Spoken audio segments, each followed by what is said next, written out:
Hello, hello, everyone. It's Kenyon here. Basketball Rewind. Like, comment, and subscribe on your way in. I am joined by Beyond the Locker Room, Coach Roach, and we are here to talk about the good, the bad, the ugly of the week before, look a bit at the week ahead, talk a bit about what happened this week NBA wide, and then, of course, it's getting to that time of year, so we're probably, where people get antsy, so we are going to probably muse a little bit about the future of the Raptors. So, with that being said, is everyone doing well? How are you guys doing? Et cetera, et cetera.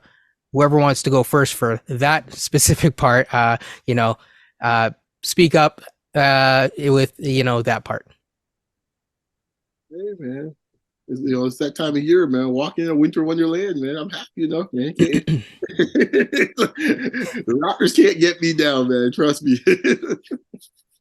And if the Raptors can't get you down, the Jays might get you down. So Yeah, that hit me a little harder. Yeah. Yes. that was a hard hit right to the head.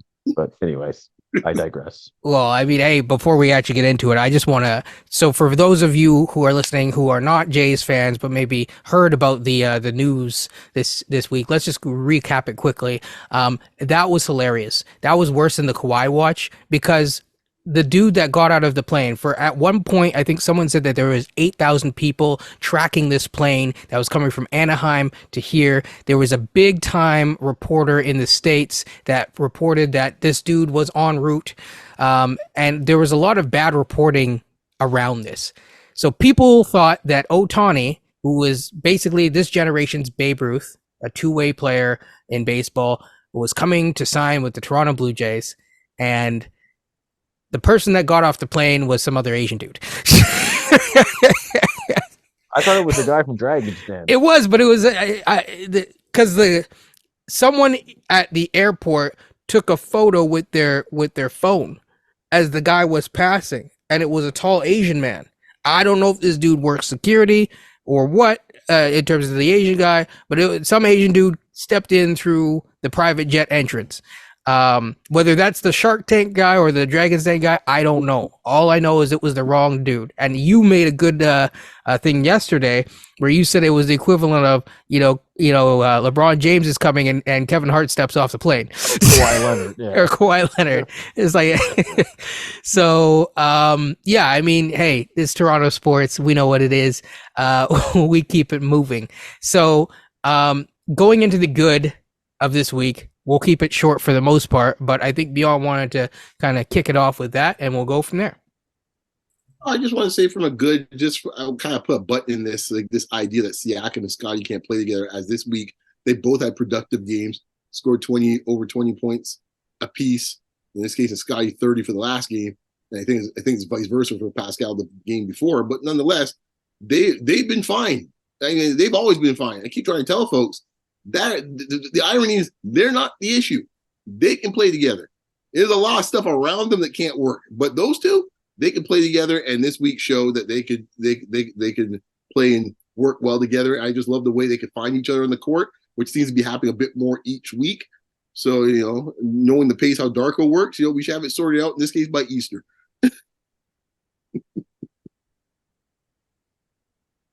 Coach, sorry. Yeah, the good. So Scotty in 2 games this week averaged about 22, 11. I'm going to round up here. 22 points, 11 rebounds, 8 assists. I'm rounding up when I say that in the 2 games this week now. And he shot 39% from 3. He had a really good couple of games with Miami and Charlotte. And like you said, too, I think Siakam had a field goal percentage of well over 70% in both games. I think he had, was it 25 one game and 30 in the next? It was something, or I might have it reversed a little bit. Yeah, I think 30 and 26, I think, or something like that. Yeah, it was something like that. So those two were particularly efficient, offensively anyway. The other guy, the other good, I'm going to give him credit. I'm particularly hard on him. I was originally a fan, but I'll give him credit. Played somewhat well. I will give Precious Achua a flower. Not flowers. It's the same. I'll give him flowers. Oh, boy, you mean stingy coach is one flower? No. So, Precious Achua for the week. or I should say his last 3 games. I'll go back to the Knicks game. 50% from three. Technically, the last 2 games, he's 4 of 7, so it's over 50% from three. Uh, I think he's averaging.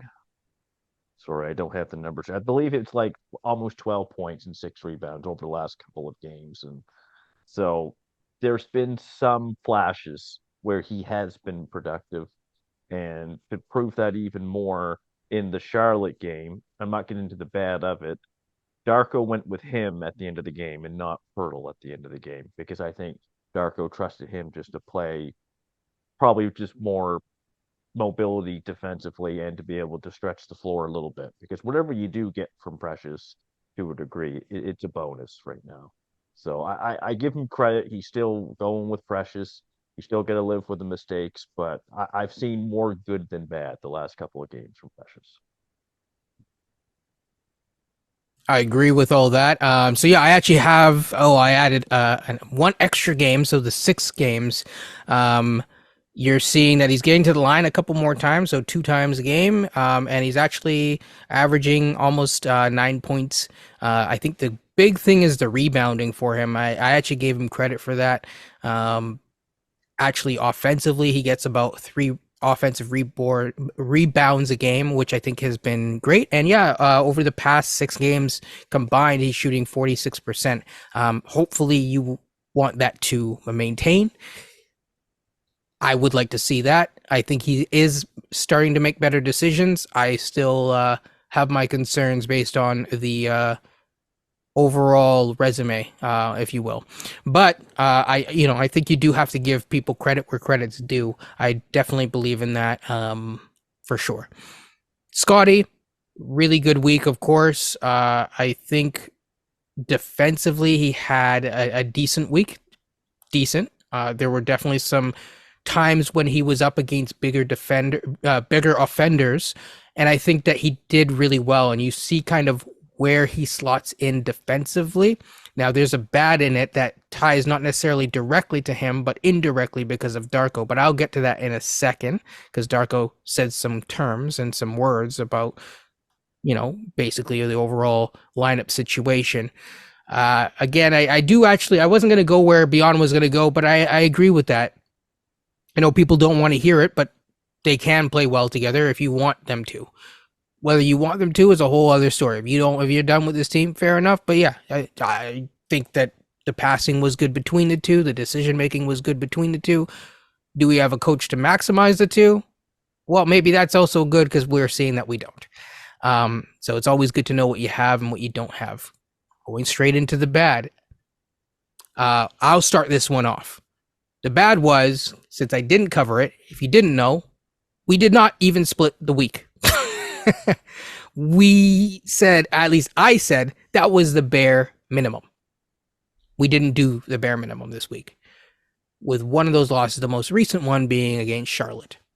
Womp, womp.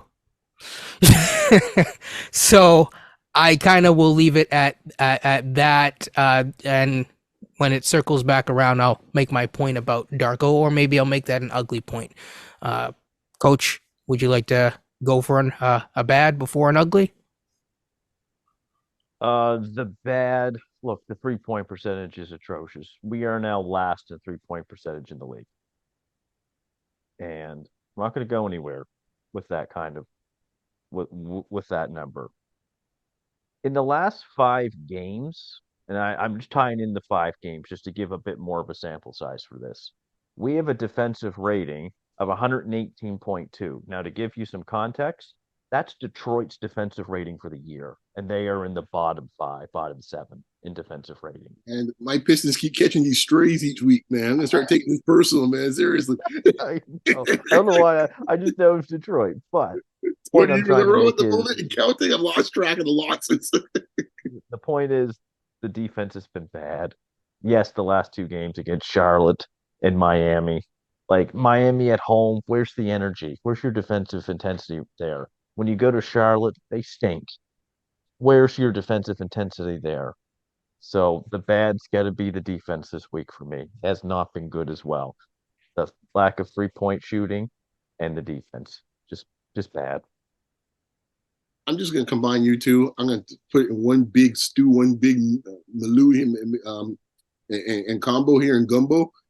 Charlotte, horrible. I said so last week. If they lose to Charlotte, watch out, folks. And here we are now. We got folks they're really jumping off the buildings right now on Twitter.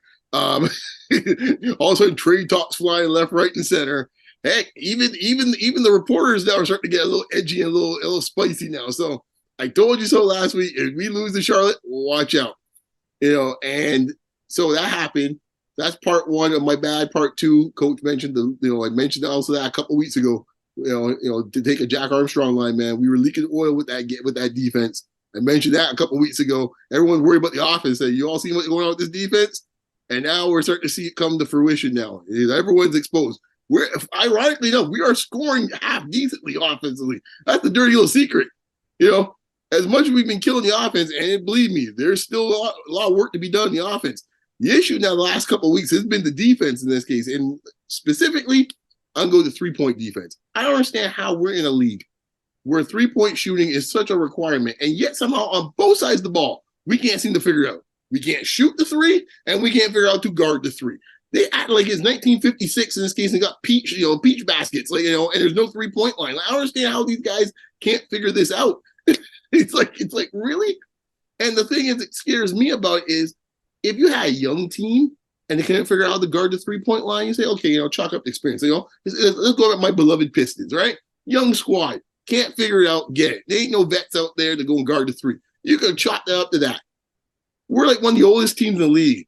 Well, a lot of dudes out here with experience and making the same boneheaded mistakes on three-point shots time and time again, fouling guys at the three-point line, missing rotations in the three-point line. I've lost track. That's the reason why I said I thought they'd get beat by Miami, because it didn't matter, Bam or no Bam. I remember Kenyon saying so. Well, Bam's not playing. I was like, I don't care. give me Miami.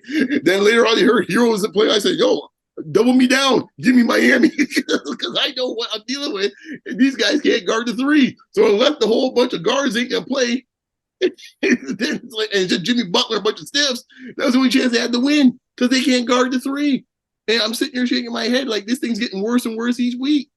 So at this point here, for all you Grady fans, you might as well play Grady. At least in this case, let the young fella play, because if no one can guard the three and no one can shoot the three, you might as well let Grady play and just get some experience. Anyways, that's my bad, man. It's ugly out there, folks. Yeah, to add to that, I'll just say this. In the first 6 games, we failed to score over 100 points 3 times.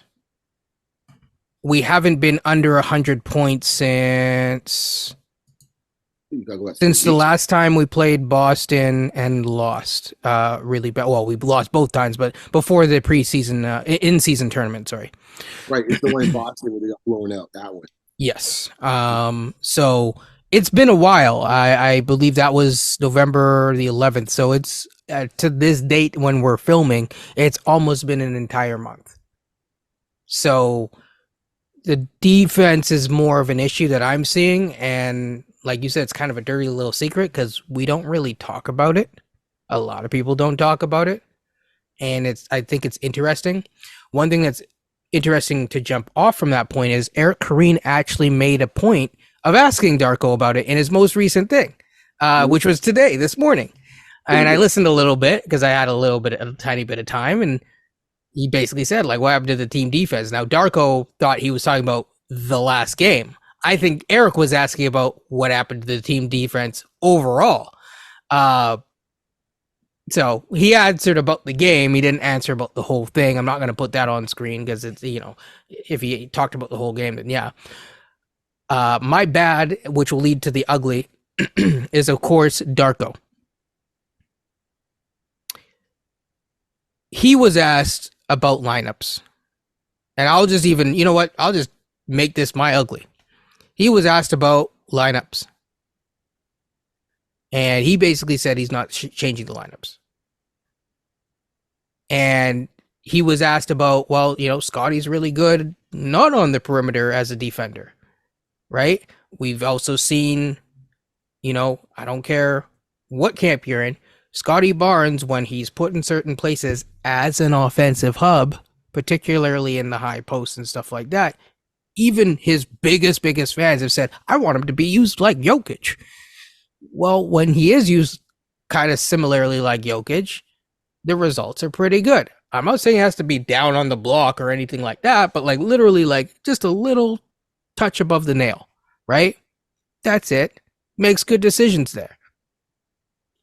Another thing that we saw, him and Malachi ran pick and roll for one of the first times that I can remember this season, where he was the roller.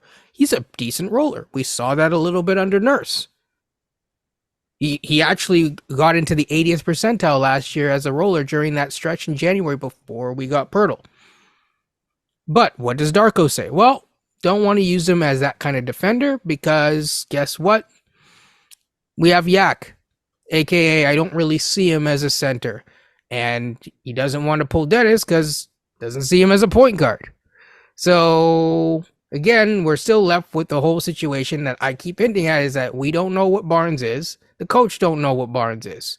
Okay. And the coach believes in traditional roles on an unconventional roster. So we definitely won't find out what Barnes is more than likely, to be honest. Whether or not there is a trade or not, because we know who the GM is and what his proclivities are in terms of basketball players. I'll leave it at that. Beyond? My ugly, I was kind of mulling around different ideas, but you kind of suss something out for me. And I'm not going to pick on this guy in this case, him in particular, but more to do with what he represents. Let's put it that way. And I'm saying Jakob Pertl, and not because in this case Jakob Pertl is like he's a decent enough player, but it's just what you just mentioned just now. There is so many areas where Jakob Pertl gets in the middle of the issue that causes this case for things not to work the way it's supposed to work. So you just mentioned that issue in this case here with Scotty, with Scotty's situation when it comes to offense, and you can even say defensively as well too. We already know the issues in case with Pascal with Jakob. When it comes to when it comes to Jakob, well, a multitude of players in this case here, these things don't seem to fit. And at some point, I mean, like you gotta look at it and say, like, maybe this guy really is not really a good fit for our team. And the thing that drives me a bit crazy about this is we will have people online, on forums, on print, looking to move all sorts of other pieces out of the way because we have a guy that we decided to pay for 4 years at $20 million when he really is the issue. Right? Like, and you're sitting here shaking at, is this madness? It must be madness. We are looking to sacrifice in this case players left, right, and center. All NBA players. Who gives a damn? We got Jakob.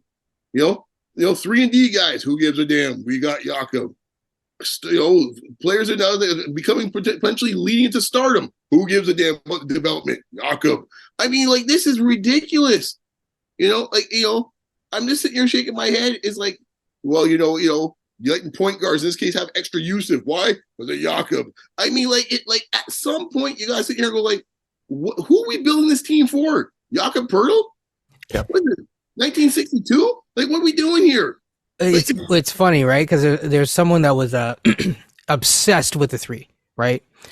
And like they're just like, we got to get rid of Siakam, we got to get rid of everyone, got to get rid of OG and stuff like that. And I'm like, well, what about Jakob? And they're like, well, Jakob's, we could, if he has the right playmaking, shooting guys, Jakob would look amazing. I'm like, we have Scotty Barnes. What are we doing? I'm saying, we're literally substituting folks that their core competency is X and then replacing it with with Y as in Jakob, who can't do it as well as none of these players or whatever the core competency is. This fan base has gone crazy partly because of management, but it's like we're not even thinking of smart solutions anymore. Oh, post up play, Jakob or Siakam.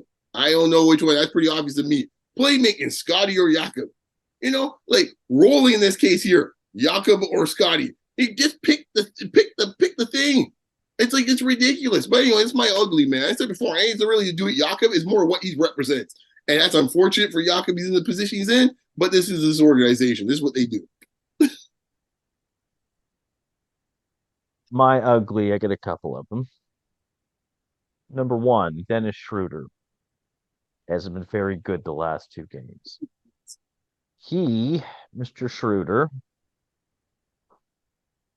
where did I lose him here? Okay. 4 of 18 from the field in that first game against Miami, 22% from the field. He had more misses than Siakam had shot attempts.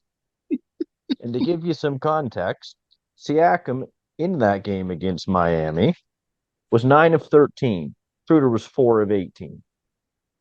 He had more misses than our best player had shot attempts. Something's wrong with that pitcher. Dennis Schroeder in the next game, 30% from the field, 22% from the field against Miami. That goes for about 25% average of the two games. 3-point percentage, 11% for the last two games from three. He's taken 9 threes. He's made one of them. He hasn't been very good. I know he had this accountability thing. I apologize to the team and stuff like that. And this kind of gets back to this bit of an issue that we have with our coach and our point guard. Sounds familiar, doesn't it, from last year?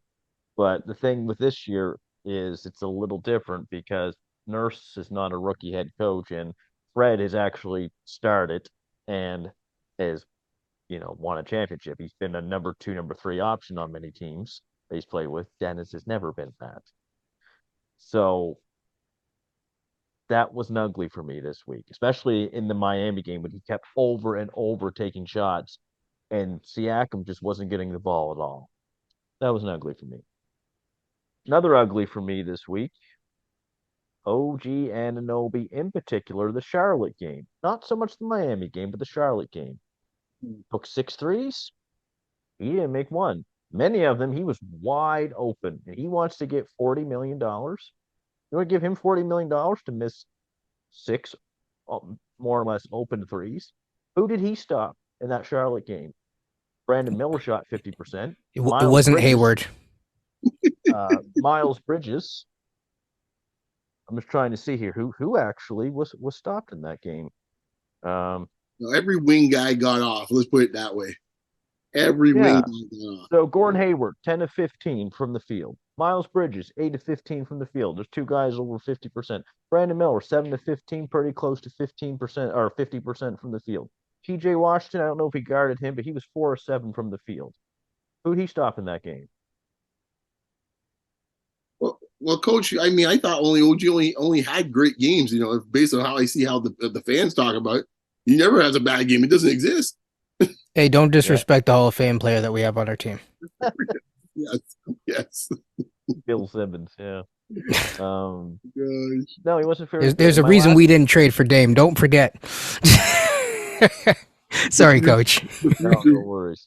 My last ugly is got to be Darko's rotations and the inability to make adjustments to those rotations. The only adjustment that kind of gets made, do I play Otto or do I play Boucher? Do I play McDaniels or do I play Otto? Blinn and Precious, they're in no matter what. Gary's been in. Gary wasn't very good against Charlotte. I think he was all right against Miami. But there's just no adjustments to the starting lineup, which has been really bad the last 7 or 8 games. They get down, fake comeback, down again, fake comeback, oh, lose. It's the same pattern and theme as it was last year. Nurse at times did have the sense to make some adjustments. So I remember talking to him like, oh, he's got Gary Trent coming off the floor early, play with the bench. And there was about a 3-game stretch last year where it did work. Darko was over 20, was he more than 9 and 13? So they're 22 games in. I don't think there's been really one major adjustment to anything at all. And this team is supposed to win, is what I keep hearing about. I don't hear anything about development too much. But we have the 6th oldest team in the NBA, so it's going to be about winning, isn't it? So that's the coaching's been a mess, quite frankly. Is this all on Darko, all the things? No. Most of this is on the front office. Darko's not helping the matter, though, with these lack of adjustments and rotations. So to me, it's like, so is this about winning? Because it doesn't seem to be if you're not going to make any adjustments at all. Not to the starting lineup, not to Scotty and bench pieces, which we've seen is not very good. So hasn't been a good few games, that's for sure. It's a tough question.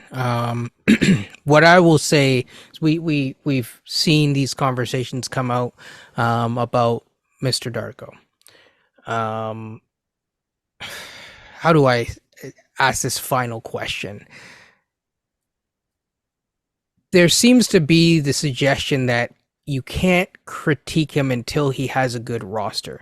I actually disagree with that. To me, you can tell if a coach is good or bad, at least, and hits that mediocre threshold at some level without giving them the best tools to the game. And in fact, I think you could tell how good a coach can be truly if you give them the bad stuff. People, I put this question out on Twitter. Someone said, "Can you give me an example?" I said Spo. A couple years ago, before Jimmy Butler, they had no one really. James Johnson, I think, was on that roster, and a couple of other dudes. Justice Winslow, I think that was one of his last years in Miami, and they almost made the playoffs. And they fought hard every single night and almost made the playoffs. He didn't have a good roster. You could argue Greg Popovich before they like really tanked. Had a lot of rosters that weren't really perfectly constructed and stuff like that. With LaMarcus Aldridge and DeMar, they still made the playoffs. Again, if it's about development, then you would see more developmental processes beyond both from a signing standpoint, trade standpoint, lineup standpoint. Have a 13th overall pick probably playing for good or for bad if that's what it was about. If it's about winning, Otto wouldn't be playing just 5 minutes until he stubbed his toe again. Okay? Doesn't make any sense. So I don't know if you guys want to add anything about that coaching thing. If you feel like I don't. I think you can know if a coach is bad or good or critique a coach before giving them a Kawhi Leonard and stuff like that. I agree. I think there's been enough games to give you a sense of what this guy's about. So I leave it at that. If they like that, if that's what they like, so be it. I mean, it's their money. You know. Do you know who has the worst offensive rating in basketball? What team? I want to say Detroit, but I don't want to be. Charlotte Hornets. They have the worst offensive rating in the NBA. Yeah. They are 29th in 3-point percentage. And we lost to them. We were down at one point by 16 points to them. That team without their best player. We've never had any major big time injuries this year. We had Precious was out a few games. OG was out a few games. That was it. Yeah, we're largely healthy actually. We've actually been largely healthy this year, outside of Koloko and stuff like that. But for the main roster, that is. G League is a whole other story. We're not going to get into that today. this roster, these last few games, it's been very uninspiring to watch. Very uninspiring. I've been watching this team for close to 25 years now. So I was like 10 years old, roughly. And look, it's been bad before. We're in a much better spot than we were then, for sure. But it's hard when you have this, you're supposed to have this elite front office and organizational structure. In the last 2.5 years, it's been pretty bad. It's been real bad. With a lack of direction. We don't know really what they're doing. They've adopted a philosophy that just hasn't worked out, quite frankly. They just haven't had the right pieces, mainly in that philosophy. Guys who can't shoot in 2023, been a problem, right? So it's been ugly. Not just the last 2 games, but Coach, you seem defeated. Yeah, the Brooklyn game definitely defeated me, and then the Charlotte game defeated me even more a little bit. Like you're not a serious team if you're losing to those guys. I'm sorry, you're just not. You're not even a play-in team if you lose to those guys. You might as well be 12th in the East and then try to get a a top 5 pick. Oh wait, we yeah, I guess maybe we would technically have it back. We're not going to be so bad. We're not going to be like Washington or Detroit and stuff like that. But we're a lot better than that. But we're literally in no man's land, in the bottom middle, not even the upper middle. You're in the bottom middle, Absolutely. So, but before path we to get nowhere. into that, sorry to cut you off, Coach. No, it's I fine. really want to talk about the in-season tournament. Bring some positivity to this really quickly, and then if time permits, we could kind of revisit that. But another thing, I really want to look at the week ahead, just to wrap up this. So. In terms of the week ahead, because I agree with you, we are kind of stuck in this weird place. Yeah, delays. Well, it's just, yeah, it is what it is, people. So let's look at it. Uh, we'll go to the 15th because they don't play until, which happens to coincide with a special day that we might talk about later. But they don't play again until the next Monday. We go Sunday through Sunday most of the time. So they play tomorrow, which is going to be the Knicks. Then they have a back-to-back against everyone's favorite team to seem to talk about. Shout out to TJ. And that would be the Hawks. So we will see how we do against those teams. Definitely winnable games. I'm not really expecting much. People, I'm not sponsored by anyone, but don't bet on these games. Okay, don't. You just don't. Um, do you guys want to give your prediction for this week at all? They're going to go 1-2. The only reason they survive is that it's a back-to-back with Atlanta, and most times usually split. They're playing some other team. I say 0-3, but you know what? They'll split 1-2 probably. Coach. 0-3. I think they are not in a good spot right now, and you just see it from their play on the court. It's uninspiring, lack of energy. It's the same. I'm watching the same game over and over again. That's what it feels like. They're running a simulation, man. Need the Simpson meme saying where Skinner says, I don't think he actually said in the show, but it's pathetic, right? But I think as positive and as hopeful as I want to be, I'm going to go with 1-2. I think that they'll split one of the Atlanta games, possibly out of pride. And then, I don't know if any of these are national team games. Probably not. But the more national team games that you see that they lose, maybe hints towards doing something. But with that being said, speaking of national team, national televised games, we just saw the end of the in-season tournament, and I think that it was a success. So, thoughts? What do you guys think about the tournament? And we can touch briefly on like the future broadcast. I guess the real thing is, what do you think about the tournament, and what did you think about the presentation aspect of the tournament? Well, I'll jump in because I've been fascinated about this from the beginning. I was a doubting Thomas about the in-season tournament. I know that a couple of years back when the commissioner had two ideas he wanted to kind of throw. Well, I guess three if you want to count the shuffling of the draft was another one, which they ended up doing. So that was a no-brainer, the draft, which actually worked out well too. That's another key piece of this no one really talks about. Because you can't just tank yourself and automatically get the first pick overall, it does make things interesting. And that's another way it kind of tweaks things to make things competitive in its own strange way. But the other two big items he had on there was the play-in and, of course, the in-season tournament. Now, the play-in, I liked from day one. I kind of understood where he's coming from with that. I think a lot of ways the play-in has been great from the standpoint of creating intrigue near the end of the season. The play-in tournaments have been great games as well, too.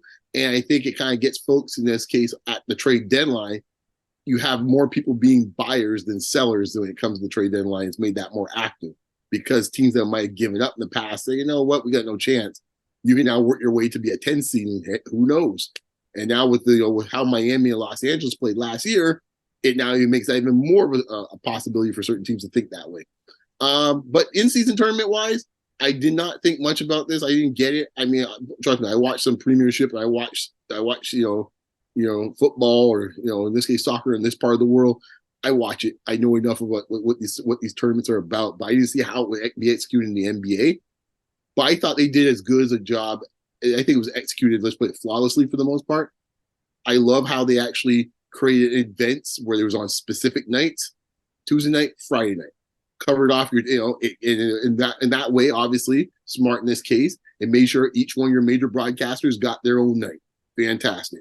The other part was making the courts interesting. That when you saw them, something different was there. And the fact the courts look like 2K courts, we all play 2K. You know what those courts look like? They have that same look. It brings in maybe younger fans and say, "Oh, what's going on here? Hey, it looks like the court in my video games." Smart move on that front. Third thing, which I didn't expect this part, I was wondering how the Vegas component would look like in this game, like when it was all said and done. They also kept those on specific nights back to back, which is good. It felt a little bit of a March Madness feel to it. And the fact that they combined their two networks together to make it seem like a bit of a big time Super Bowl event type of thing, where it's like Final Four type of thing, where it's like everyone's there, TNT and ESPN. That was smart. Don't get me wrong. I mean, between Charles and Stephen A, it was a bit much in this case here. It was an overload. But overall, I like the idea overall of combining those two to make it how significant an event they wanted to make it.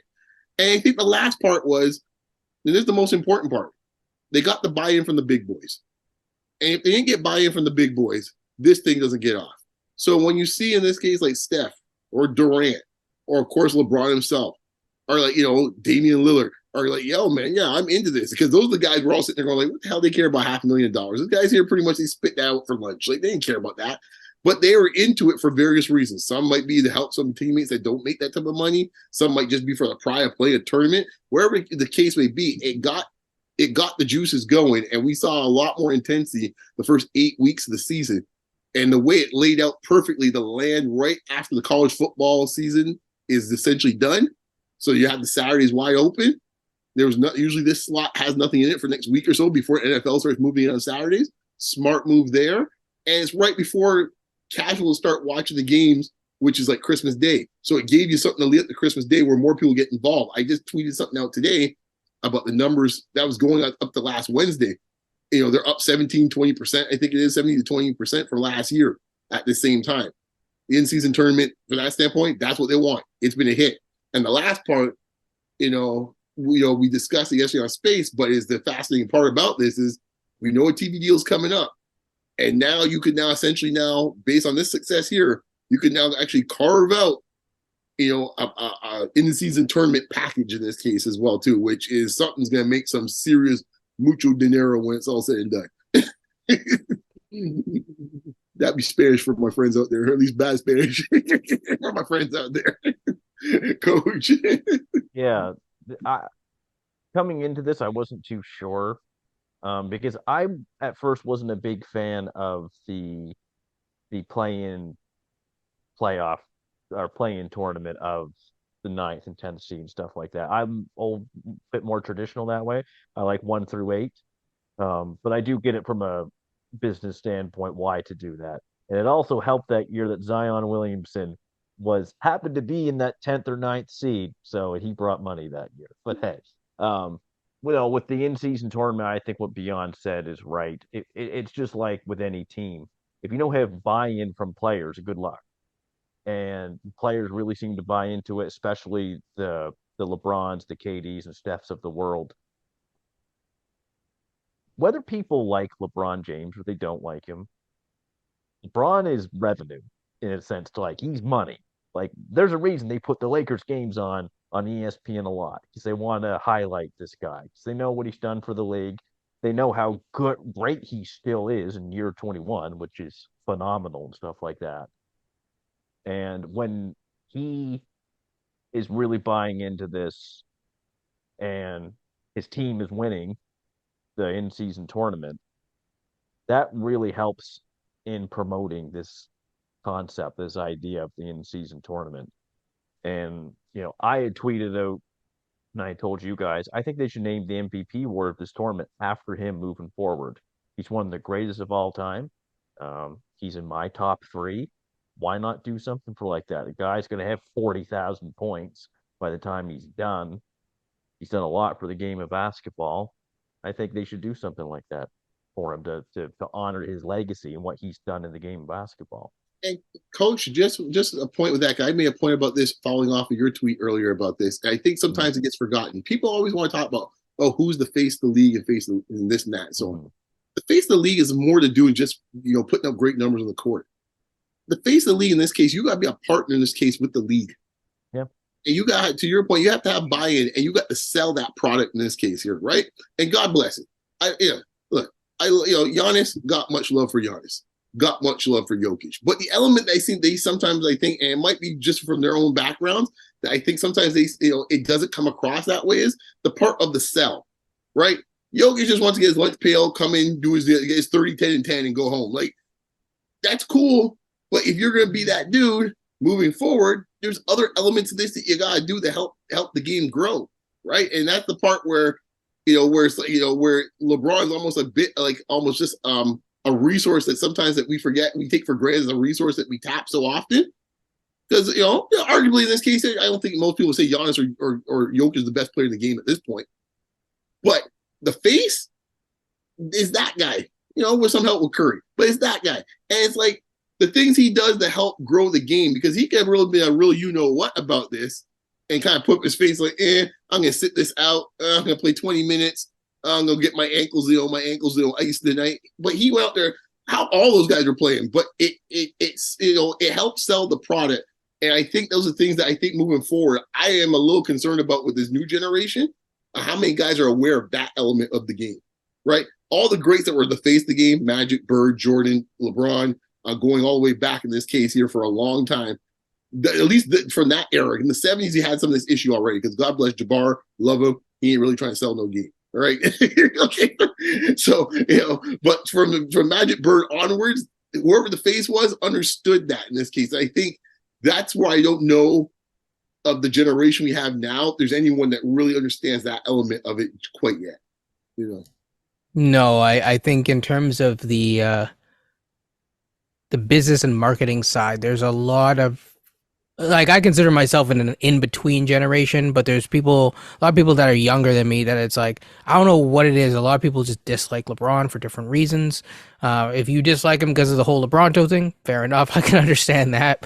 But I mean, as someone who's watched him ever since high school, when, because that was when I was in high school, you know what I mean? Like, I remember this guy coming up, and I was like, I wasn't even in high school, to be honest. And just like, just seeing his career, I remember those tapes with him versus Carmelo and all that, and coming all the way. I mean, it's been an incredible career.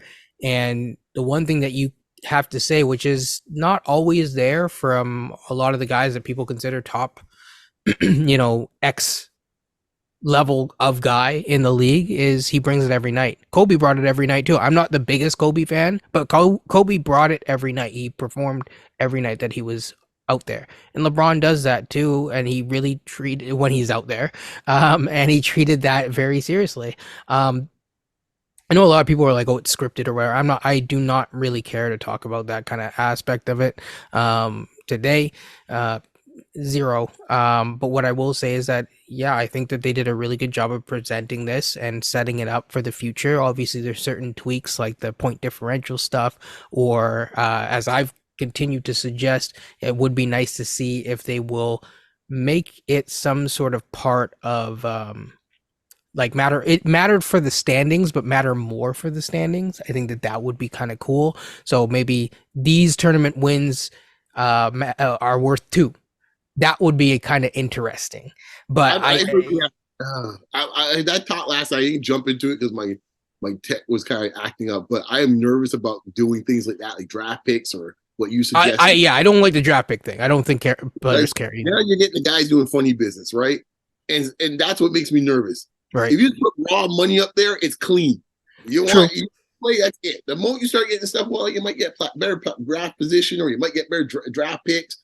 Now we get stuff doing some, folks doing monkey business now. Well, that's why I'm saying, like, if it's worth a certain amount of points towards the overall like a win and a loss, almost like how hockey was. I think they changed it in hockey where it's like an overtime loss is worth 1 point, a win is worth, so if they wanted to try it and they made a total point system and like the tournament wins are worth 2 wins, I think it would be interesting because if they're concerned about people taking it seriously, which I think that's not a problem so far, but if they were, that could be something that could work. The only other thing is I think they need to stretch out the tournament a little bit more or something, just because I thought originally that they were going to make this tournament thing where it comes out like around January, like early January or a little bit later in December.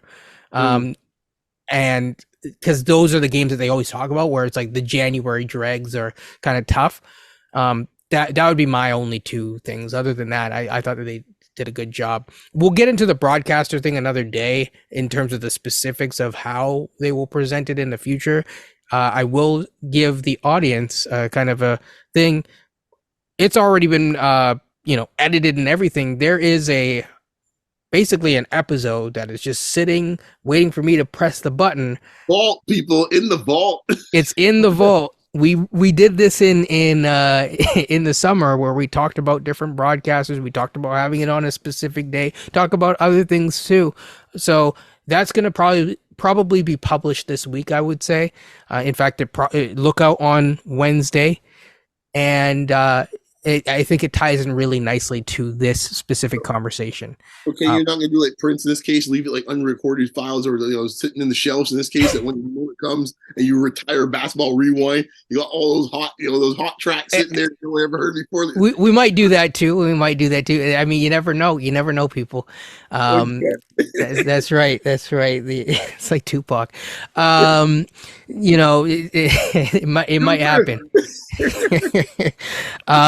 With that being said, is there anything else before we go into the other conversation that Coach, or do you guys think we have enough time to talk about the other thing that Coach kind of started touching upon earlier? We can do it quickly. Yes, quickly. Let's get the pain out of it. Let's just do it quickly then. Okay, so we're at the point where you lose a couple games to a really bad team, you look bad. So to really set it up really quickly, people really, really, really want to talk about trades. Personally, I will say this before we talk about any trades: the GM is the GM. He doesn't like to do trades. He even recently said, well, we're, basically it's come out, we're willing to wait. It's like Darko. Well, eventually I might have to change it, but for now I'm cooking, and let him cook, right? It might be a little burnt when you taste it, but he's cooking. So I guess let's talk about a couple different scenarios. I guess the question first becomes, okay, how do I enter this? There's several different scenarios that could happen. You continue to try to build from a middling position, but that means that you're not going to trade one of the two looming free agents that you have. Now, we've already hinted that might be the case, so I don't think we have to talk too much about the Siakam case of it. Okay? Because we've hinted multiple times that I think it can work, to the point where some people label us in a particular manner. Let's have fun. Let's flip it the other way then. Let's have fun. That's exactly where I was going. So let's flip it the other way. Let's explore this a little bit. And then the other thing is the other pathway. And then there is a third pathway that I think exists. So the middling pathway, just so people know, is you rip it down, as I say, rip it down to the studs. You trade Pascal, you trade OG, you trade him now. Let's discuss the case where you keep OG and really discuss what could happen if that happens. So in a Pascal Siakam trade where suddenly, let's imagine it's not Masai, but it's someone else that is making this move. I know he's an expiring, so you are in this situation. However, there are teams that are expressing interest in your players, including an OG. This includes the Pacers and a few others. And I know that there is the Golden State Warriors that are looming as well. There are pros and cons in each thing without discussing the full package. First of all, do you see a move that is reasonable that could happen in either case? We can also talk about Atlanta briefly, but I think that the Atlanta thing's dead in my personal opinion because I think we already rebuffed them. I'm not going to go too much to the OG side because I think, honestly, I think those folks that want to be hating on LeBron, you should be thanking LeBron because I think LeBron exposed the Pacers for what they don't have. They need a wing defender pretty badly. Mm-hmm. I know a guy in Toronto might help them out in this case here. So, I think the Pacers possibility. The Pacers funny because always been in the position the Pacers never have to be desperate to actually make a move. No, It's not time on. But when you end up getting things like this, you end up getting to finals of the in-season tournament. It does tend to cloud sometimes people's judgment for certain things. As in, for example, you get into the play-in tournament, for example, one year, and you choke away a lead, and you think, we'll bring everybody back because we were that close. Not saying any teams in particular, but but things like that tend to change front office's mindset. So even something like an in-season tournament, which we might think like, those things start mattering. And I don't know, they all of a sudden start pushing their cycle a little bit more, saying, okay, we played against a big boy, and we beat Boston, we beat Philadelphia, we beat Milwaukee, and we saw what happened when we ran up against the Lakers. It starts to cloud your judgment, and they might be more willing to make a move just to make sure they have the resource available to them in free agency. Well, also Woj reported from their side, it seems like they're interested in a two-way wing. I know for a fact that they've been interested in OG, but we're also, I know also that they would not mind Siakam either. No, I don't think so. Because I think the other thing, you can make an argument for both of them for this team. You could. The other thing too was once Halliburton was struggling, boy, there wasn't a lot of life preservers out there to help them. No. If that guy can throw 20 to 25 a night, that would help a lot. That would help a lot. So you can make an argument both ways. And in some ways, you're right. I think more and more that you could make the argument for the Siakam argument a lot more, actually, because Halliburton's that good. And if he ever had one other running mate with him that could could put up like that type of production for him as well too, that when he's getting doubled and stuff like that and tripled, and how he can pass, and having Siakam as a finisher, like you can see that making sense as well too. So like, I think either way, Pacers could be a possibility, but I think the team we're talking about Siakam is the Warriors. I really think more and more like the Warriors are getting into some danger zone territory, and it's all about Curry's prime. And you can't afford to let that slide 1 year. They get it, right? Unlike our franchise, they do get it. You have an all-star caliber player, or even in this case, an MVP level caliber player. Or an all-NBA. Right, yeah. You're not trying to waste their prime in this case here, which is ironic because actually, technically, they literally last year might be officially Siakam's start of his prime. That's the scary part. We talk about Siakam being 34. Well, yeah, you heard he's like Derrick Rose and nonsense like that, but yeah. Right. So, like in my mind, if that's the case, you're getting another player in his prime to play with a guy that's still kind of at the tail end of his prime. Yeah, the Warriors need to get something done soon, or they're going to be looking bye-bye, and it's not going to get much better for them. So kind of would have been like if we, got Dame, and just imagine. Yeah. So they mean that they're the second team, and the third team. I think that is a possibility. I'm not so sure Atlanta is not still interested. Like I think they're interested. I just don't think that you'll get the deal. So do you want to talk about the Atlanta a little bit more before Coach chimes in? Because my issue with Atlanta is that I'm not really interested in a lot of their players. Kobe Buffkin is interesting, but he hasn't really played a lot of NBA games thus far, so it's still kind of an unknown. And I think that realistically, because of his body size, you're looking at someone they need like 2 years, right? So that's tough sledding. And I think from an Atlanta side of things, you're then bringing back like a DeJounte Murray, which is a good piece more than likely that I think that Masai could find himself interested in. I know we looked at him at the draft, same draft as Siakam, ironically. Not necessarily known as the best shooter, but he would be an upgrade. But it's also what are the other pieces to make the money work? And what scares me is that if you have to take on a bad salary, like a Clint Capella, Well, yeah, and there's one other team I have in mind, but you have to be Masai. To be fair, I don't think Masai is like this. I think the DeRozan deal has made him a lot more concerned about this. Like he was extremely ruthless, like Danny Ainge, who would pretty much trade his mother. Like if he was extremely ruthless, Utah would be the team. Yeah, And for marketing, that's where I would make the deal. yeah. Siakam and marketing and whatever else to make the money work. That would be the deal I would do. Now, most people will disagree with you and be like, "Why would Utah do that?" But there are reasons for Utah to do that. Mm-hmm. Definitely. First of all, puts butts in seats. Number two, I think from the standpoint of Utah, if they're even just looking to cut salary. Uh, so there are reasons for them to do that. Coach, do you want to chime in at all so far in this OG world where we are keeping OG before we even talk about the pros and cons of keeping OG by himself with Siakam or sorry, Barnes? Well, let's just say with this whole OG Indiana thing, which I think Kevin Pritchard, the GM of the Pacers, did he come out and say, well, we're looking at two-way athletic wings to add to this team, Tyrese Halliburton. And we have a couple of those on our team. But let's just say the Raptors don't trade him, or Indiana does not try to get him. They say, we're going to wait till the end of the season. They're still going to have a bit of a conflict because one of their starters now has to go to the bench. They just paid Bruce Brown $22 million a year. Matherin, you kind of wonder. He's not having quite the year this year that he had last year. Maybe that little similar to Scotty, maybe taking a bit of a step back. Still got Nemhard, who's your backup point guard. And let's face it, I don't know. Is he going to play next to Halliburton over the next few years? In theory, he could because Halliburton's 6'5". But if you have Matherin there too, where does he go? And if you're paying Bruce Brown, they still technically have TJ McConnell, as they seem to go to, I guess, at times, backup point guard. So I think they almost may have to give up a starter to make this all work and fit.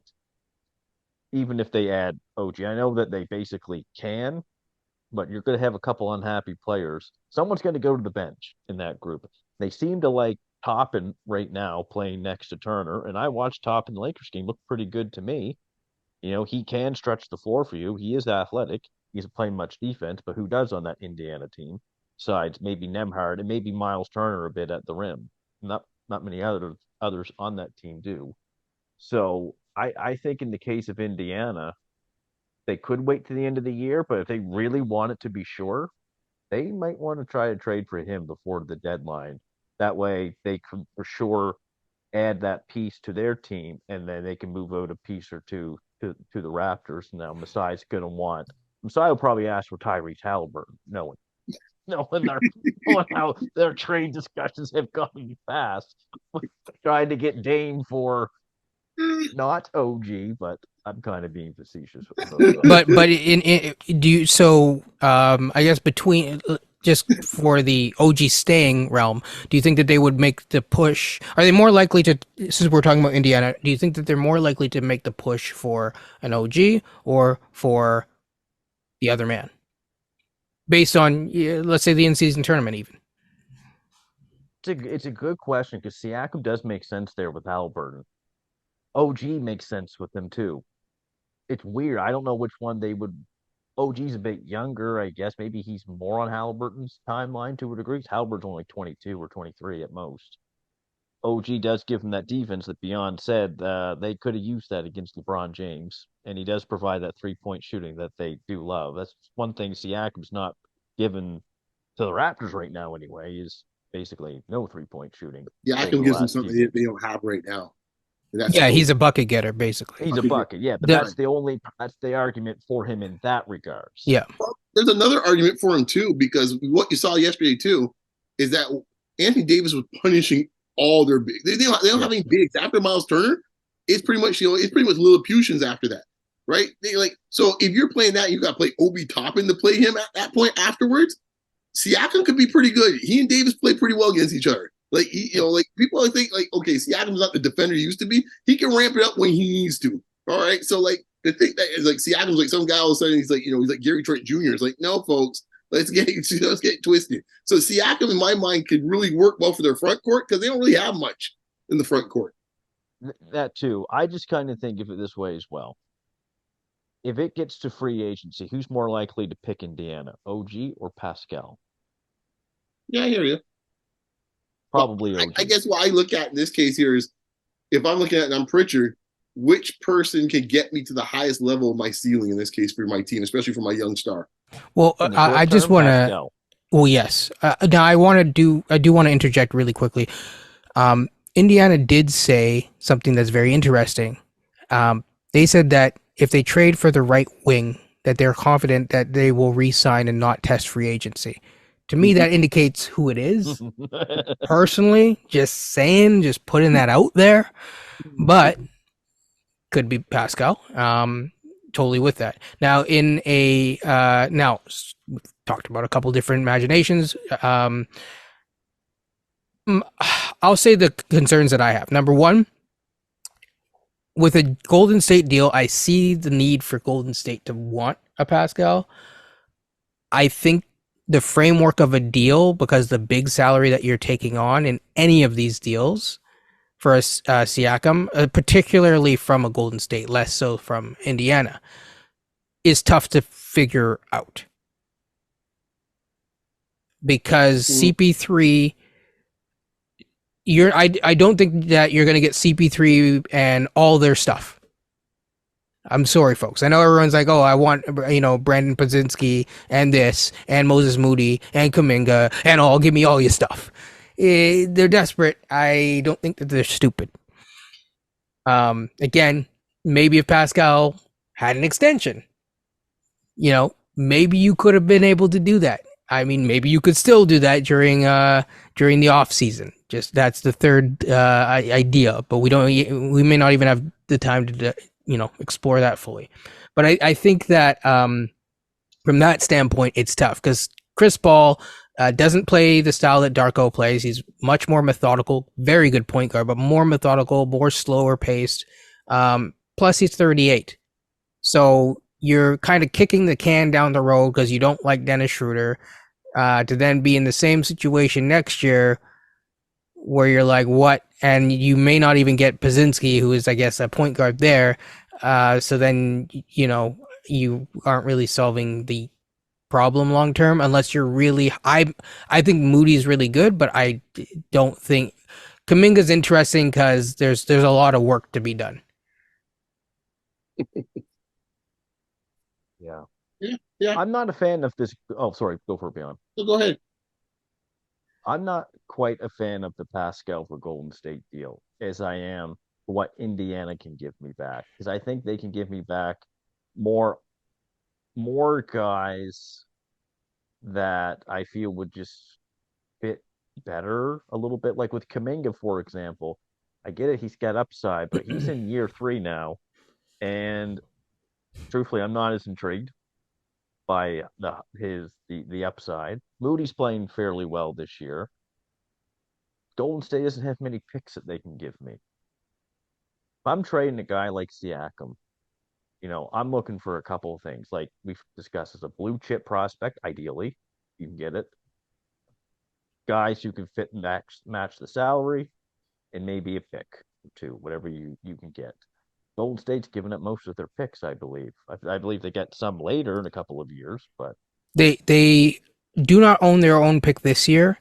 And if you want next year where you're like, I want to, Cooper flag it and all that kind of stuff, because they have already traded this year's pick, the Stepien rule dictates that they cannot trade next year's pick without getting a pick back. So we're not trading picks and Pascal Siakam. That does not make any sense. I also do not see us getting Clay. So it's again, I'm not trying to do a whole framework of every single deal. We could do that closer to the trade deadline, but it's tougher to imagine a Golden State deal. It's easier to imagine this is why an OG deal is easier to imagine no matter the squad, even though people don't want to discuss it, because you don't have to figure out what is the big salary to bring back. But in terms of the pacer, there is an argument potentially to say, maybe tough negotiation, but hey, we want Buddy Hield, and you can have Siakam, and then you also take on whether it's Nembhard or Nembhard or Mathurin, probably not both. No matter who goes out, by the way. Well, I'm not sure we're going to get this today. There's the third option, which we haven't discussed. Yes. Right, which is the ancillary pieces and moving those to improve the team. Well, no matter what, I think you have to do that because you're bringing in more than you're sending out. And I know people are saying you attach something salary to Siakam, but I think I don't think you're doing that. Mm. It doesn't It's make tougher to sense. do with Siakam, I would think. It's easier to do with OG to attach some of Mhm. those other salaries that aren't playing very much. You can get to a number, I think, that's more reasonable for teams. But if you let's just say you attach a Boucher and a Thad Young, you're getting Well, pretty now close you're to talking about 60 50, 60 million. Yeah. $60 million. That's might be a bit more trickier to move. With OG, you're probably looking at roughly 40 million. Yeah. So here's the other thing. An OG deal has the challenge that you are stuck with OG and Barnes. And I think OG is good in the role. I keep saying this. He's a phenomenal player in the role that he is in. We talked about this yesterday. We've talked about this offline. You compare him to a guy like the perfect guy, if you want to say restart, would be like a Mikal Bridges with a Barnes. OG ain't Mikal offensively, and I've said this from time. He ain't. So the challenge is that if Barnes can't do the offensive creation, this isn't me dissing Barnes. I think he's shown really great. Even his footwork this week was a lot better. But as Barnes grows, unless he really has the chops to take this every single night, all night, and have the ability to um, really kick it up a notch in terms of the gravity that he creates on ball, you are going to look for, and even if he does, you are ideally looking for another guy, at least one other guy who, if not now, in the future, could be a bucket getter and potentially a 3-level scorer. Which is why I keep saying you're looking for a blue chip prospect in any deal that goes out. Keeping OG in lieu of getting that, because I don't know if Nemhard is good enough to really. But that's the thing, right? I mean, I know we're gonna wrap it soon, but that's the part that I hear a lot of people throwing out Nemhart as if Nemhart is gonna be like, take that, gonna He's raise the. nice. He's nice, by the way. He's So a I just nice player, but he's not a guy that's gonna raise the ceiling of your team. If you're no. trading away OG or Siakam, you want to get one guy that has the possibility that can actually move the fortune of your team pretty high. Even if it Nemhart, doesn't pan out. right? That's what I'm saying. But Nemhart's not that guy. I like him. He's a Hmm. great player, the rotational player. He might be a starter. But even on this team, if you had Nemhart, his best skills is what you want Scotty to be doing. The challenge with it is two things. There's still some of this actually goes back to Barnes, is that you don't know if Barnes is a point guard or not. I lean towards not, but that doesn't mean that I don't want him having the ball in his hands. I want him to have the ball in his hands a lot. I think that there's value in that. But the other issue is this. I think people are in the place where they're like, well, we just build around Barnes before we know exactly what he is. And if you could run into problems doing that because you might, again, you want the highest upside. Even if Matherin doesn't make it to that upside, the chance that he could between him and Scotty, right? If one of them do, then now you got a guy, right? And then now you have a secondary guy, whoever it ends up being. I don't care. Pick your choice, people. If you like the Canadian, great. If you don't, if you like Barnes, great.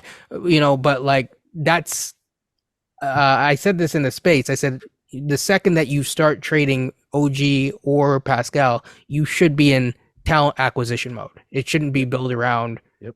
what we have because we don't have much. We don't have picks. We don't have a bench. We have a lot of like in terms of roster building, we have a lot of holes in the ship to plug. We do. There's another team though that made its Chris Maddox brought them up a few days ago, and I Kings? think that they are very interesting because OG and Siakam actually fit both. But he was referring to OG on their team, Mm, and that's the Miami Heat yes. for Tyler Hero. I don't know what the whole thing that happened with Dame this summer, how happy Tyler Hero might be. In theory, if you bring Hero on this team with Scotty and Pascal, yeah, pretty good fit offensively. Hero's a good passer. He can create off the dribble and stuff like that. It's a deal that kind of would make sense for both sides. Kyle Lowry's there in Miami. You could probably resign. You could probably convince OG to live in Miami. I'm sure that wouldn't be too hard to do. Um, So, and OG with Bam and Jimmy, like this is a team that prides himself on defense. He is probably the best fit for them. Don't have to worry about him being in shape. No, no, no, no, not at all. He makes the cut for sure. The thing that I will say about the Miami deal, a lot of people don't like Tyler Hero for one thing or another. I do know that he hasn't had the best injury history, but overall in the regular season, he's available. In terms of his skill set, though, I think his skill set would work for an OG. But again, from a Pascal Siakam standpoint, I don't think he fits in Miami quite as much. Say one thing quickly. I think one of the other challenges that we're seeing with the Pascal Siakam deal is in terms of fit, if his, and I don't think his 3 point shooting is gone forever, but in terms of this year, let's say he gets traded, he looks better, but it's like he doesn't get above 30%. That makes the potential landing spots different as well. And that's, we don't have to go through that, but I think that that's something that is a challenge that people do need to also incorporate. So, it's if he was shooting what I thought he would shoot, which is closer to 34, 35, he might get there. Still, the season is young, as people say, but that's a different story than what he's shooting now. I think we've kind of covered this OG staying kind of thing. I think I covered a little bit of the cons. I think the pros is obviously well, you get to pay him $40 million, so that's for those of you who are into that, that's great. But I think also from the standpoint of if you're really worried about losing your free agents, is one, you're right. If you're not going to sign Siakam to an extension, I know some people are like, he's not going to sign an extension. You don't know that because last time we heard he would sign an extension and OG rejected the extension. Just going to point that out. But for those of you who are in the camp that none of them are going to sign an extension, then yeah, you get something for your guys. And I agree with that. I just don't know if we have answered the question of integrating OG as so eloquently as he would like into our offensive system. Whereas in other offensive systems with like a Halliburton, he would look great. I don't know if we've answered that sufficiently to make it either A, worth the $40 million from that standpoint, period. I'm not saying that he's not worth it. I'm not trying to count his pockets, but yeah.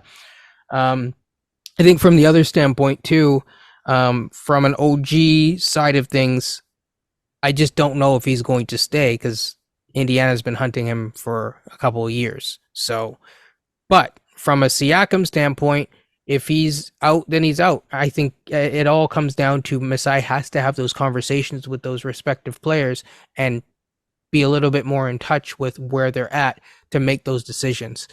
Any final parting shots on this? I just say, man, what could resolve some of this a little bit and give you a better understanding? Some deals in this case with Trent as the principal and get moving. Like honestly, like I don't think he's staying either. By the way, yeah, he's gone. Like so, just move on from the Trent situation and wherever you got packaged with it, and put some pieces in here. If you really think and you're Masai, you're gonna resign these other two dudes, then use Trent as the bait to get you some stuff to plug in some of the holes that we're talking about, and let's see what we got for the next 30 games or so. Wherever the deadline's done. That to me would be, if I'm looking from what the Raptors' perspective is, to me that will be the ideal play at this point. The faster you can trade Trent with whomever you can to get as many pieces back in to fill in with these other three guys that you think are your core, that you told Kayla, then let it ride, man. Do you care if they are shooters? What are you prioritizing? I'm prioritizing. I want shooters, but I want dynamic players. I want guys that can play and make plays off the bounce.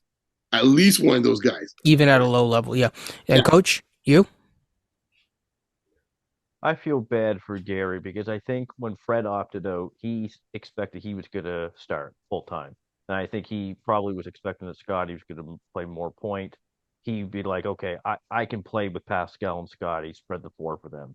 And then once it came into the season and Schroeder was starting, he even said preseason, like, well, writing's on the wall for me. I guess I'm coming in off the bench.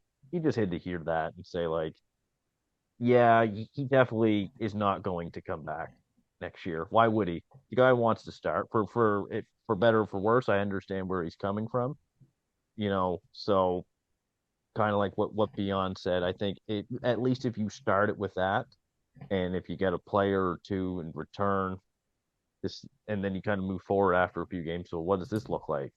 Then you'll know moving forward. But I do think something big will happen because you got what 2 months left, less than 2 months before the trade deadline, and my mind's already been made up. You're not good enough. 10th place is the worst place to be in this league right now. You might as well be 14th or 15th in the East. At least then, But they're still, something to look forward coach to. are still evaluating. Coach are still evaluating. Writing those papers, man. Yeah, man. White papers. We gotta evaluate. Continue to evaluate. See what we have. Just to be sure. We're not really sure what we have just yet. Let me ask you too, Sam, before maybe we end this topic. Are any of you slightly scared about us trading? Because the last few years, some of our trades have been awful. We've traded away picks. We've traded away more non-shooters.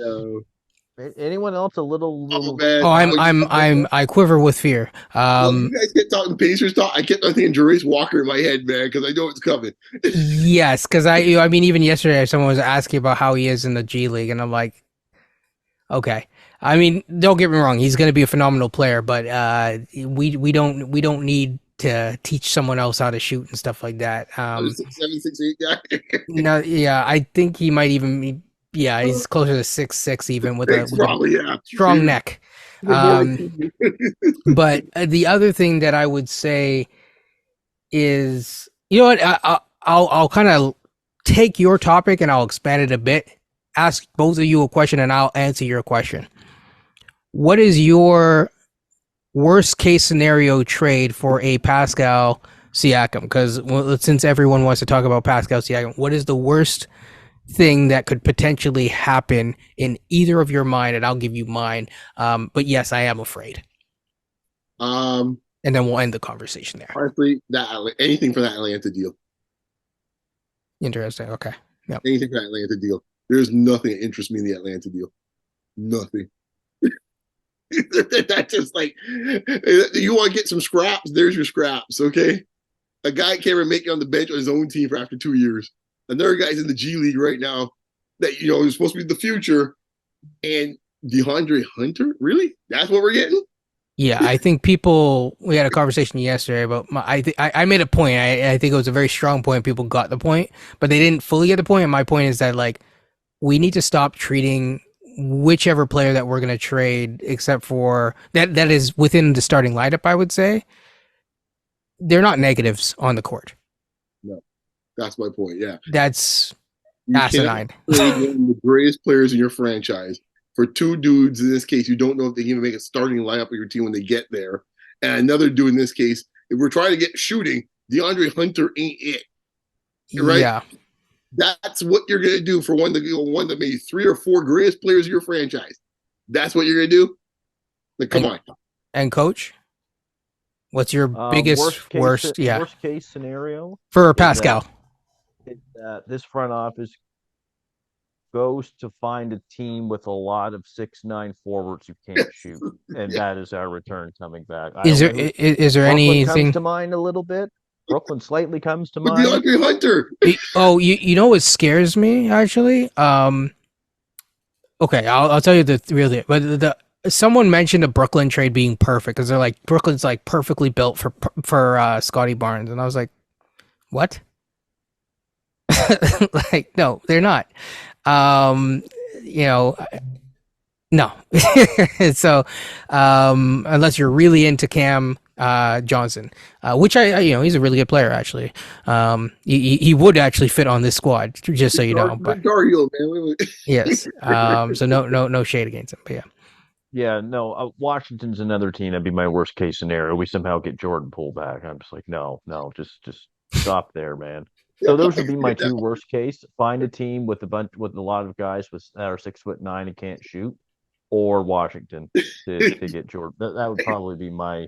I use the press conference now. We had to address shooting. I hear Masai say so we got Jordan Poole. Oh, I got one for you. This is actually really one that I've thought about for a while. I talked to someone else about it offline. Zion. Hey. I would be afraid because that's totally a Masai move to go for a big fish, big fish, apparently, and bring him home here. And we know that he is struggling to stay healthy and all this kind of stuff there. I would just say if the places that we know that he seems to be afflicted that with too in New Orleans. I mean, Carabana's a long time away. I'll just say that. Toronto, on both fronts, there and the food. Like, the food's good here, to be honest. There's nothing good coming out of this. Either way, nothing good. Nothing good. That scares me the most, though. Nightlife. Then you're locked into Zion when he's healthy, when he's locked in, is probably talent-wise could be a top 5 player without question, but woof. A lot of variables that aren't controlled with that with that deal. That are I got you there, right? a little risky. That's for sure. But look, too, this is last point as well. And Shams came out. Sacramento is very interested in both these guys as well. He even said that they're interested in Pascal, they're interested in OG. They want to make a big move. I don't get the Pascal thing in Sacramento. I don't get it either. I don't get it. No sense. To me, him and Sabonis, that they're not the same, but it's almost like a Sabonis and Turner all over again. We saw how that worked in Indiana. They didn't get anywhere. I think Sabonis and Siakam would be better. I just don't think that's the fit or ideal for them. OG for them makes more sense. Yeah, I agree with that. I also think you got to be careful of what you're sending out, because if you're sending them Pascal and then you're taking all their shooting away, it doesn't really make sense from their standpoint too. So again, it's not like people think I'm like anti. I want what's best for the team. Okay, ultimately, but I don't want Masai to make a knee-jerk reaction move, because just because a lot of people are saying something doesn't mean that is the best move or the worst move. Like Masai's never done that at a trade deadline, It's like, oh, let me see what happened last year. Oh, that's right. We picked the guy who 2 feet from the hoop. That's right. Okay. Yeah. Jerk. So, and we don't make moves at the deadline. We like to do our work in the off season. Okay, yes. So am I supposed to expect you're not going to do anything this deadline as well? Or are you? Are we just being hypocritical right now? Because you don't have a choice anymore. You have to do something at the deadline. You're going to have to put some work in. Because last off season, you made a few moves that made some sense, but some of them were reactionary. Last year? Yeah, in the summer. In the summer. I thought you meant the trade deadline. I'm like, dude, we made one move. You're talking about moves. they made some moves, and I remember telling you guys, I'm like, well, where's the rest? Yeah. Same with the trade deadline last year. Well, you got Pirtle. Right. Where's the rest? You're not going to address Fred, backup point guard? I've been trying to find that meme of it's the guy from Get Out, where he has a smile and it's all and I want to find that because I want to use that, because that's basically how I feel sometimes, where it's like you get hyped up, and then that's why I don't get hyped up anymore. That's why, people have all these billion, you have a space every single day for the summer. At this time, Pascal Siakam is gonna go. No, I'm telling you, it's gonna happen today. It didn't happen.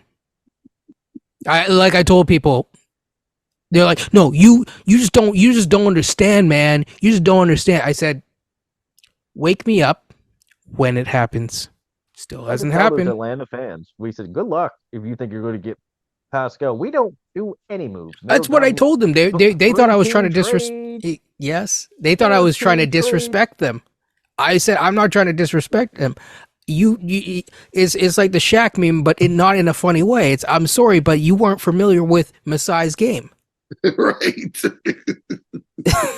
So But yeah, with that being said, we're running a little long here. Usually, by the way, they won't run this long. I know we have a longer form fun podcast, but this one's gotten a little longer just because I wanted to bring in the trade talk because everyone keeps talking about the trade talk. So okay, we'll talk about the trade talk without getting into the framework of deals too much. With that being said, it's been fun. Enjoy the rest of the season as it goes. Enjoy this week, and we will see what happens. Try to enjoy it to the best of your ability, people.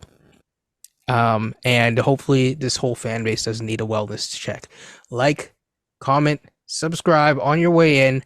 Take care and peace.